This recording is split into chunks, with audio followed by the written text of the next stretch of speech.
मराठी रंगभूमीला सध्या सोन्याचे दिवस आलेत। उत्तम विषय, चोख दिग्दर्शन, नव्या जुन्या पिढीतले दमदार कलाकार आणि दर्जेदार सादरीकरण यामुळे मराठी नाटक सध्या तरुणांपर्यंतही पोहोचतंय।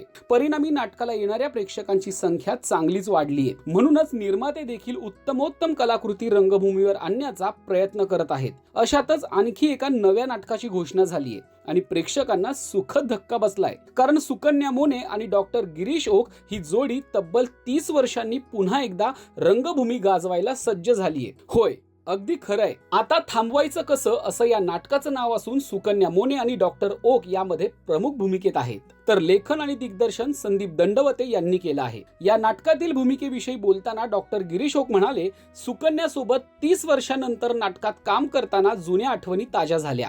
याच प्रवासात तिचं आणि संजयचं लग्न आमच्या डोळ्या देखत झालं होतं। आज एका नव्या केमिस्ट्रीसह आम्ही एकत्र आलो आहोत। मी पनवेलच्या एका स्पर्धेत ही कथा एकांकिका स्वरूपात पाहिली होती आणि एका मुलीचा बाप म्हणून मी आतून पार हादरून गेलो होतो। आजच्या काळात निर्जीव फोन स्मार्ट होत चाललाय आणि जिवंत माणूस बावळट, हे भीषण वास्तव आहे। यामुळे संपूर्ण कुटुंबावर कसं वादळ येऊ शकतं यावर हे नाटक बोट ठेवतं। हा विषय व्यावसायिक रंगभूमीवर येणं ही काळाची गरज आहे असं वाटल्याने मी याचा पाठपुरावा केला।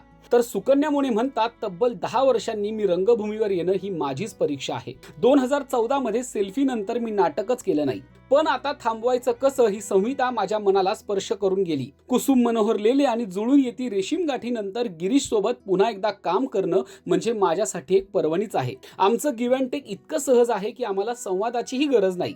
यात मी साकारत असलेली मध्यमवर्गीय आई अत्यंत आव्हानात्मक आहे। परिस्थिती विरुद्ध बंड पुकारायचं असूनही कौटुंबिक संस्कारांमुळे तिचे हात बांधले गेले आहेत। तिची अगतिकता साकारताना माझीच परीक्षा चालली आहे। संकटात पालकांनी आपल्या मुलांच्या पाठीशी कसं खंबीरपणे उभं राहायचं हे सांगणारी ही जिवंत गोष्ट आहे। सुकन्या आणि गिरीश यांच्यासह अनेक कसलेले कलाकार या नाटकात आहेत, पण प्रेक्षकांना उत्सुकता आहे ती 30 वर्षांनंतर सुकन्या मोने आणि डॉक्टर गिरीश ओक यांना एकत्र रंगमंचावर पाहण्याची। तुम्ही देखील या जोडीला एकत्र पाहायला उत्सुक आहात का हे कमेंट करून नक्की कळवा।